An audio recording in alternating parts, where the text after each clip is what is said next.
जब कभी भी आप भूतिया गांव वर्ड सुनते हैं तो सबसे पहला कौन सा नाम आपके दिमाग में हिट करता है? कुलधारा? नहीं है उतना ज़्यादा हॉन्टेड। ब्लडी सत के आज के इस हैरान कर देने वाले बहुत ही ज़्यादा खौफनाक सनों के एपिसोड में मैं आप सभी लोगों के सामने आज से 50 साल पहले एक गांव में एक पूरे की पूरे गांव की वजह से घटी हुई ऐसी खतरनाक भूतिया घटना की कहानी लेकर आ गया हूं ना, जिसे सुनकर आप लोग कांप उठेंगे। अनजान गांव में जाने से पहले 150 बार सोचेंगे, फिर 151 भी बार में डिसीजन ले पाएंगे कि जाना है कि नहीं जाना है कभी। तो भाई ऐसा है कि उत्तर प्रदेश के एक बहुत ही छोटे से गांव में एक बहुत ही समृद्ध परिवार रहा करता था। इस परिवार में देखा जाए तो कितने लोग थे, देखो मैं गिनवा देता हूं। पृथ्वीराज और शिवराज, दो भाई। शिवराज की उम्र थी लगभग ये 14 साल के आसपास की और पृथ्वीराज की उम्र थी लगभग 17 साल के आसपास की। पृथ्वीराज और शिवराज के माता पिता भी इस घर में रहते थे। ऐसा था कि ये लोग इतने रईस थे कि इनके घर में टांगे चला करते थे। मतलब उस जमाने में कार्स एग्जिस्ट करती थी, लेकिन ऐसा था कि गांव बहुत छोटा था तो इन लोग कार वार अपने घर में नहीं रखे थे, लेकिन टांगे रखे हुए थे। टांगे चलाने वाले भी एज अ ड्राइवर। अब टांगे के ड्राइवर को क्या कहते हैं मुझे ये तो नहीं मालूम, लेकिन इनके पास हमेशा होते थे कि कभी भी वक्त बेवक्त कहीं जाना पड़े तो अपने ड्राइवर से बोले कि चलो टांगा निकालो, सवार होते थे, निकल पड़ते थे। अब ऐसा था कि टांगे में जो बैठने का सिस्टम बना हुआ था वहां पर ये पूरे चारों परिवार वाले आराम से बैठ सकते थे। होता ऐसा है कि अच्छा चल रहा था सब कुछ, किसी तरह की कोई टेंशन नहीं थी। फिर एक दिन शिवराज और पृथ्वीराज के मामा जी की शादी का न्योता इन लोगों को मिलता है।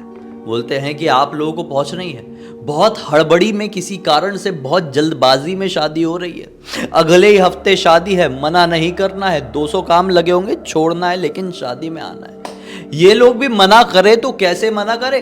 पृथ्वीराज शिवराज के सबसे ज्यादा चहीते मामा थे ये। दरअसल जहां पर इनका घर था और जहां पर इनको पहुंचना था, दूरी तय करने में लगभग 1.5 दिन का समय लग जाता। टांगे से ही जाना था और इन लोग अपने टांगे चालक को बुला देते हैं, इत्तला करवा देते हैं कि भाई देख 3 दिन बाद हमें निकलना है शादी के लिए ये गांव में।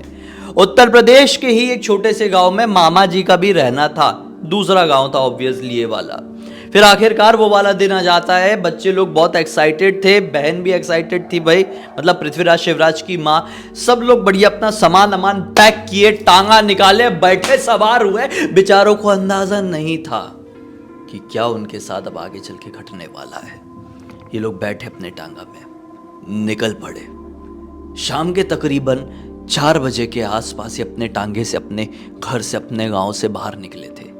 लगभग 5 घंटे चलने के बाद ये लोग एक घने जंगल में एंटर कर गए। आज से लगभग 60 साल पहले की घटना है, तो ऐसी प्रॉपरली आज के ज़माने में जैसी रोड डेवलप्ड है वैसी नहीं थी। कई बार जंगल जंगल होते हुए भी कहीं पर पहुंचना पड़ता था। 4-5 घंटे बाद ये लोग एक घने जंगल में प्रवेश तो कर गए, लेकिन आगे का रास्ता समझ में नहीं आ रहा था। मौसम भी बहुत ज़्यादा बिगड़ रहा था कि अचानक से इस घने जंगल के बीचों बीच ये जो 2 घोड़े थे ना इनके टांगे में, वो चलना बंद कर देते हैं, जैसे कि मानो उनके पैर जम गए, और बिल्कुल सामने की तरफ देख के अजीब तरीके से आवाज़ निकालने लगे। बिल्कुल भी आगे नहीं बढ़ रहे थे। अब ये जो दोनों घोड़े थे ये पृथ्वीराज शिवराज के पिताजी के बहुत ज़्यादा चहीते थे। वो टांगे से उतरते हैं और घोड़ों को सहलाते और उनसे बात करने की कोशिश करते हैं कि क्या हो गया, आगे क्यों नहीं बढ़ रहे हो, लेकिन वो फिर भी नहीं बढ़ते हैं। वक्त काफी ज्यादा बीत चुका था। यहीं पर खड़े खड़े लगभग 45 से 50 मिनट निकल गए थे, लेकिन अभी भी घोड़े टस से मस होने का नाम नहीं ले रहे थे। अब जो ये टांगा चालक था इसने बोल दिया कि मालिक ऐसा हो सकता है कि घोड़े आज थक गए हो। मौसम भी खराब हो रहा है। कई बार घोड़ों को अंदाजा मिल जाता है कि आगे कोई अनहोनी होने वाली, आगे रास्ते में कुछ गड़बड़ है। अगर घोड़े नहीं बढ़ रहे हैं तो नहीं बढ़ते हैं। यहीं पर साइड में किसी पेड़ के नीचे अपन अपना तंबू लगा लेते हैं। ये लोग अपना तंबू लेकर भी साथ में बड़े थे, क्योंकि इनको मालूम था रात बेरात कभी ऐसी सिचुएशन उठ सकती है कि वहीं पर तंबू लगा के हमें सोना पड़े, और ये वाली वो सिचुएशन उठ चुकी थी। ये लोग प्रिपेयर्ड थे। तंबू लगाने की तैयारी करने लगते हैं कि इतने में ही मालिक यानी कि पिताजी, शिवराज के पिताजी ये बोलते हैं कि एक काम करो, तुम लगाओ ये थोड़ा सा, मैं देख के आता हूँ आगे से। यार ये घोड़े आगे बढ़ क्यों नहीं रहे हैं? अगर कोई मुसीबत आगे होगी तो हो सकता है वो हमारी तरफ ही बढ़ेगी, और हमारा पूरा परिवार है। तो मैं पहले अकेला देख के आता हूँ, कुछ भी समझ में आएगा तो आके बताऊंगा, फिर उस हिसाब से हम फैसला लेंगे कि यहीं पर हमको लगाना है कि पीछे वापस को चलना है। ये आगे बढ़े, लेकिन यहाँ पर शिवराज जो खड़ा था, बड़ा वाला लड़का, वो सोचने लगा कि पिताजी ऐसे घने जंगल में अंधेरी की तरफ अकेले बढ़ रहे हैं, हाथ में केवल एक मशाल लेके। मुझे उनकी तरफ जाना चाहिए, उनको किसी चीज़ की ज़रूरत हो, मुसीबत में फंस जाए तो मैं तो रहूँगा। अब वो भी पीछे पीछे बढ़ने लगा, लेकिन अब तक पिताजी काफी आगे निकल चुके थे और अंधेरे में पता नहीं कहां आगे बढ़ गए थे। शिवराज भी पिताजी के पीछे पीछे बढ़ चला। अब ये दोनों आने वाले 20-25 मिनट तक और नहीं लौटे। ये तंबू अम्बू पूरा लगा के हो गया। अब यहां पर पृथ्वीराज शिवराज की माता जी को हुई टेंशन कि मेरा बड़ा लड़का और मेरे पति कहाँ को चले गए हैं यार, अभी तक लौटे नहीं है। तो उनकी टेंशन देख के जो टांगा चालक था ये समझ गया कि परेशानी हो सकती है भाई अगर वो लौटे नहीं तो। बोलता है कि रुको मालकिन, आप चिंता मत करो, मैं खुद देख कर आता हूँ। इसने भी एक मशाल उठाया, इन लोग अपना इंतजाम रखते थे भाई ऐसी लंबी ट्रैवलिंग में। एक मशाल उठाया और ये भी बढ़ चला। अब वो भी उसको गए हुए लगभग 15-20 मिनट हो गए हैं, वो भी नहीं लौटा। अब जब पति बच्चे और टांगे वाले को गए हुए इतना ज्यादा समय हो गया तो यहां पर खड़ी खड़ी अकेली औरत मतलब पृथ्वीराज शिवराज की मां रोने लगी, घबराने लगी कि ये कोई अपशकुन का निशानी तो नहीं है। मतलब अब मैं और मेरा छोटा सा बच्चा यहां पर क्या करेंगे? मशाले भी खत्म हो गई है, जितनी मशाले थी ये तीनों लेके चले गए। एक हाथ रहती तो मैं खुद उठाती और देख के आती, लेकिन फिर मैं अपने बच्चे को कैसा करूं? आगे कोई मुसीबत होगी तो मेरे बच्चे को कुछ हो जाएगा। माँ खड़ी खड़ी ये सोच ही रही है, सोच के अपने बच्चे को कुछ बोलने के लिए पलटती है तो क्या पाती है, बच्चा यहाँ पे है ही नहीं। मतलब 14 साल का पृथ्वीराज भी जो अभी यहां तंबू के अंदर बैठा हुआ था, वो अपने बड़े भाई बाप और टांगे वाले को ढूंढने के लिए आगे बढ़ चला और यहां पर पड़ गई ये औरत अकेली। अब पृथ्वीराज जंगल की तरफ बढ़ा जा रहा है, घना जंगल। पृथ्वीराज के हाथ में एक छोटा सा लालटेन था जो कि एकमात्र रोशनी का साधन था यहां पर माँ और बच्चे के लिए, और वो ये लेकर आ गया था। छोटा बच्चा था, कितना सोचता, उसको अपने पिताजी और अपने बड़े भाई को ढूंढना था। वो खोजते खोजते पता नहीं कहाँ पहुंच गया। ये गांव सा समझ में आ रहा था। इसने सोचा कि चलो अच्छा है, पिताजी भाई और ड्राइवर जो हमारा है वो यहीं पर, ड्राइवर मतलब टांगा चालक, वो यहीं पर आए होंगे हेल्प के लिए। यहाँ पर देखता हूँ किसी से कोई मदद मिल जाए तो मैं पूछता हूँ दिखाई दिए क्या। ये थोड़ा आगे बढ़ता है और गांव के बिल्कुल जो मेन गेट था, गांव की सीमा वाला गेट, वहां पर एक आदमी को देखता है। वो आदमी बैठा हुआ है और वहां पर बैठ के इतनी रात के वक्त दातून कर रहा है। इस आदमी को देख के बोलता है, आपको यहाँ पर 3 लोग आते हुए या जाते हुए कहीं दिखाई दिए हैं क्या? ऐसे ऐसे हुलिया था, उन लोग का एक बच्चा था। ये सुनकर आदमी कुछ भी जवाब नहीं देता है। पृथ्वीराज फिर से पूछता है, बताइए ना आपको दिखाई दिए क्या कोई? हम थोड़ी मुसीबत में हैं, आप बता देंगे तो अच्छा रहेगा। वो आदमी फिर से कोई जवाब नहीं देता है। ये सोचता है कि आदमी थोड़ा ऊंचा सुनता है, ऐसा सोच के उसके पास जाके बोलने वाला था कि आदमी इसके तरफ गुस्से में देख के बोलता है कि गलती कर दी तुमने यहां पर आकर, नहीं आना था तुम्हें यहां पर, लौट जाओ अभी के अभी। अपनी जान बचाना चाहते हो तो भाग जाओ यहां से। जैसे ये सुनता है ये घबरा जाता है कि बोलता है यार ये क्या पागल से पल्ला पड़ रहा है, मैं भागता हूं यहां से। ये भागा लेकिन अपनी मां की तरफ नहीं, अंदर गांव की तरफ ही भागा। अब भागते भागते भागते जब थोड़ा थक गया तो इसे एक गांव के घर का एक दरवाजा दिखाई दिया। इसने सोचा कि बहुत रात का वक्त है, सुनसान है, कोई है भी नहीं, थोड़ा इनसे ही पूछता हूँ, कोई बड़ा समझदार व्यक्ति निकल जाएगा तो हमारी मदद कर देगा। पता नहीं पिताजी भैया और हमारा ड्राइवर कहाँ चले गया, माँ अकेली पड़ गई है, मैं कहाँ फंस गया हूँ। उसने उस दरवाजे को खटखटाया। 3-4 बार खटखटाने के बाद एक बूढ़ा आदमी अंदर से निकल के आया। इसकी भी उम्र यही कोई 50-55 साल के आसपास की रही होगी। इसने उस बूढ़े आदमी से सेम सवाल किया कि आपको इस गांव में कोई 3 लोग आते हुए दिखाई दिए कि एक बच्चा रहा होगा, 2 बड़े लोग रहे होंगे? वो आदमी कहता है कि नहीं, मुझे ऐसा कोई दिखाई तो नहीं दिया है, लेकिन मैं तुम्हारी उनको ढूंढने में मदद कर सकता हूँ। ये खुश हो जाता है, बोलता है हाँ हाँ बताइए आप कैसी मदद कर सकते हैं। आदमी बोलता है कि आओ मेरे साथ। अब छोटा सा बच्चा था 14 साल का, इसको ऐसा लगता है कि आदमी पिताजी के पास ही डायरेक्टली लेके जाएगा, उसको समझ में आ गया होगा कि कहाँ गए होंगे कहाँ नहीं। लेकिन वो इसको और घने जंगल में कहीं ले जाता है और उस घने जंगल के बीचों बीच चारों तरफ पेड़ पौधे हैं और उसको लाकर खड़ा कर देता है और घूर घूर कर देख कर बड़ी बड़ी आंखों के साथ इसको कहता है कि देखो मैं तुम्हारी मदद करने के लिए तैयार हूं, तुम्हारे पिताजी, भाई और टांगा चालक का पता चल जाएगा और फिर तुम लोग तुम्हारी माँ के पास भी पहुंच जाओगे, सब सेफ रहोगे। लेकिन इसके बदले तुम्हें मेरी भी मदद करनी पड़ेगी। पृथ्वीराज बोलता है कि बताइए, मैं तो छोटा सा बच्चा हूं, लेकिन फिर भी बताइए कि मैं क्या मदद कर सकता हूं आपकी। आदमी कहता है कि देखो, घबराना मत, अब जो मैं बताना जा रहा हूं इसे सुनकर बहुत सारे लोग अपना होश खो देते हैं। ये बोलता है कि बताइए, मैं इतनी जल्दी नहीं घबराता हूं किसी चीज से। आदमी कहता है तो सुनो ध्यान से। आदमी बताता है कि मैं एक इंसान नहीं बल्कि एक प्रेत हूं, प्रेत योनि में हूं। ये बात सुनकर पृथ्वीराज को एक धक्का सा लगता है। आदमी फिर से कहता है कि हाँ, मैं एक प्रेत योनि में बंधा हुआ प्रेत हूं। मेरी मृत्यु हो चुकी है और ना जाने कितने सालों से भटक रहा हूं। मुझे कोई अंदाजा भी नहीं है। जहां पर तुम खड़े हो उसके बिल्कुल सामने मेरी पत्नी की बॉडी दफन है।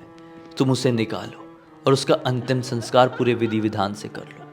एक बार कर दोगे, मेरी आत्मा को शांति मिल जाएगी। फिर तुम्हें मैं बता दूंगा कि तुम्हारे भाई, तुम्हारे पिताजी और तुम्हारा वो टांगा चालक कहां पर फंसे हुए हैं। तुम्हारी माँ के ऊपर भी मुसीबत आने वाली है। इससे पहले जल्दी से मेरा काम कर दो। अब ये सब सुनकर पृथ्वीराज बहुत ज्यादा घबरा गया। अब कोई मजाक कर रहा हो नहीं कर रहा हो ये नहीं सूझ रहा है। पृथ्वीराज डर गया है। कोई भी डर जाए, जस्ट इमेजिन, ऐसा किसी के जीवन में कोई वक्त ना आए लेकिन किसी की भी फट जाए। अब ये बोलता है कि मैं तो बहुत छोटा हूं, ये सारे काम मैं कैसे करूंगा, मेरे तो बिल्कुल भी समझ में नहीं आ सकता।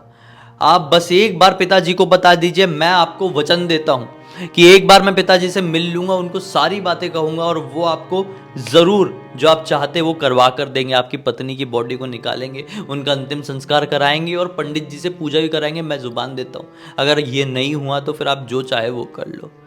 तो बोलता है अच्छा ठीक है, अगर ऐसी बात है तो आओ मेरे साथ। अब ये दोनों बढ़ते हैं और लगभग 5-7 मिनट और आगे चलने के बाद एक बड़ा सा पत्थर दिखाई देता है। यह आदमी कहता है, आदमी था या आत्मा थी, जो भी थे, वो कहता है कि इस पत्थर के पीछे वो तीनों बैठे हुए हैं, जाओ बुलाओ उन्हें। वो आदमी आत्मा तो वहीं पर रुक गए और ये आगे बढ़ गया। थोड़ी आगे बढ़ा तो देखकर बहुत ज्यादा खुश हो गया। चट्टान के पीछे सचमुच में वो तीनों बैठे हुए थे और बहुत घबराए हुए, डरे सहमे, जैसे किसी से बचना चाह रहे हो। तुरंत पिताजी ने अपने छोटे बेटे को देखे तो देख के और डर गए कि हमारा छोटा बेटा भी फंस गया। लेकिन छोटे बेटे ने बोला कि चिंता मत करो, हम बाहर निकल सकते हैं, चलो निकलते हैं। ये अपने बड़े भाई का हाथ पकड़ता है और पीछे पीछे ये दोनों को भी बुलाता है, पिताजी और टांगा चालक को भी। और चलते चलते चलते चलते फाइनली ये लोग अपनी माँ के पास, उस टांगे के पास पहुंच जाते हैं। वहां पर जब ये लोग पहुंचते हैं तो ये सारी बातें अपने से बड़ों को बताता है। पृथ्वीराज की बात सुनकर सब लोगों को खुशी होती है कि चलो किसी ने तो किसी रूप में पृथ्वीराज की हमारी मदद किया है, फिलहाल यहाँ से निकल पड़ते हैं। वो लोग वहाँ से निकल गए, शादी में पहुँचे और इस शादी में बहुत डरे सहमे से रहे। लोगों ने जानने की भी कोशिश की, क्यों भाई इतने घबराए हुए, इतने डरे सहमे क्यों लग रहे हो, लेकिन इन्होंने किसी को कुछ भी नहीं बताया और शादी का वक्त यहाँ पर काट दिए। फिर फटाफट अपने गांव को लौटे और अपने गांव के जो सबसे बड़े पुजारी जी थे उनसे मिलकर सारी बात बताए और बोले कि पुजारी जी आप चलिए वहाँ पर उस गांव में, देखिए अंतिम संस्कार करवा दीजिए जो भी है, वरना कुछ बड़ी मुसीबत ना हो जाए हम लोगों के साथ। उस दिन मरते मरते हम लोग बचे, हम लोग को दिशा भ्रम हो गया था, हमको समझ में ही नहीं आ रहा था कि हम कहाँ पर है, कहाँ से बाहर निकले, कहाँ फंस गए। हम तो अपने आप को बस सरेंडर कर दिए थे कि हमारी मृत्यु होने वाली है, लेकिन हम बचे हैं अपने बच्चे की जुबान की वजह से। अब उसकी जुबान टूटने मत देना, वरना कौन सी मुसीबत हमारे घर पे मर जाएगी। भाई आप प्लीज हमारे साथ चलो और सब कुछ ठीक कर दो। पुजारी जी भी सारी चीजों को समझते हैं, मामले की गंभीरता को समझते हैं और इनके साथ उस जंगल में पहुंचते हैं। अब वहां पर खुदाई करना शुरू करते हैं। ये 1-2 लोग अपने काम करने वाले यहाँ पर लेकर आए थे कि भाई खुदाई उदाई करेंगे, वहां से मृत शरीर को निकालेंगे, अंतिम संस्कार करेंगे, पूजा करेंगे विधि विधान से। तो लोग खुदाई करते करते भाई पागल हो जाते हैं, दिमाग फट जाता है लोगों का कि जब सामने का नजारा देखते हैं तो क्या पाते हैं, यहाँ पे केवल एक नरकंकाल नहीं बल्कि 25 से 30 नरकंकाल अलग अलग तरह से निकले थे। इनका दिमाग खराब हो गया, घबरा गए। पंडित जी ने बोले कि एक बहुत बड़ी विपदा सामने आने वाली है, जल्दी जल्दी यहाँ पर हम जितना भी शॉर्टकट में हमसे हो पाता है पूजा पाठ विधि विधान हम करते हैं और यहाँ से निकलते हैं, वरना ना जाने यहाँ पर कितने लोगों की मृत्यु हुई है। ये गांव पूरा का पूरा मायावी है, हमें आभास हो चुका है ये गांव एक प्रेत आत्मा से नहीं बल्कि ना जाने कितनी सारी प्रेत आत्माओं से बधित है। जल्दी जल्दी निकलते हैं। पुजारी जी ने अपने हिसाब से वहाँ पर जल्दी जल्दी पूजा पाठ किए हैं और विद इन 1 आवर पूरे वहाँ पर इतने सारे मृत शरीर देखने के बाद भागे हैं। तो ऐसा भागे हैं कि पलट कर देखे नहीं। इन लोगों को लगा कि सब कुछ ठीक हो गया, लेकिन नहीं। यहाँ से लौटने के ठीक 3 दिन बाद से पृथ्वीराज शिवराज के पिताजी की तबीयत बुरी तरीके से खराब होना शुरू हो गई और ये तबीयत में कभी सुधार ही नहीं आ पाया। और ठीक 30 दिन बाद पृथ्वीराज शिवराज के पिताजी ने आखिरी सांसें ली। उनकी मृत्यु हो गई, लेकिन ठीक नहीं हो पाए। कोई भी कारण नहीं बता पाया। बड़े से बड़े डॉक्टर, वैद्य, तांत्रिक, पुजारी, पंडित, पंडा, ओझा किसको दिखा डाले, लेकिन कोई नहीं बता पाया कि इनकी इस तरह से तबीयत बिगड़ने का क्या कारण है। कोई ठीक नहीं कर पाया। आज इस घटना को पूरी तरीके से 60 साल बीत चुके हैं। हाँ, 60 साल ही। और इस पूरी घटना की जानकारी पृथ्वीराज जी ने अपने पोते को दी है और पोते आरुष ने ये पूरी कहानी मुझे इंस्टाग्राम पर लिखकर भेजा। बोला कि भाई पूरी दुनिया को बताइए। लोग जो समझते हैं ना हॉन्टेड विलेज सुन के कि कुलधरा ही है, नहीं। उत्तर प्रदेश का एक छोटा सा गांव ऐसा है जो कि नाम बताना मैं सही नहीं समझता। वो इतना ज़्यादा खौफनाक है कि इतिहास के पन्नों से उसे हमेशा हमेशा के लिए डिलीट कर दिया गया है। मैं चाहता हूँ वो डिलीट ही रहे, केवल किस्से दुनिया के सामने आते रहे। खैर दोस्तों, अब तक इस वीडियो को देख लिया तो लाइक जरूर कर देना, चैनल को सब्सक्राइब करके बेल आइकन दबा के ऑल के ऑप्शन में क्लिक करना, क्योंकि इस तरह के हैरान कर देने वाले खौफनाक वीडियोस डेली आप लोगों के सामने लेके आता रहता हूँ। इंस्टाग्राम की लिंक इस वीडियो के डिस्क्रिप्शन बॉक्स मिल जाए, क्लिक करके डायरेक्टली वहां पर पहुंच जाना। और इसी तरह की कोई भी कहानी, टॉपिक या जानकारी आप लोग के पास भी है तो लिख भेजना। हो सकता है मेरा अगला वीडियो कल आप लोग के हिसाब से ही बन रहा हो। तो चलिए कल फिर से मिलता हूँ, तब तक के लिए बहुत बहुत धन्यवाद। आप लोग का दिन शुभ हो। गेमिंग चैनल में भी जुड़ जाना भाई।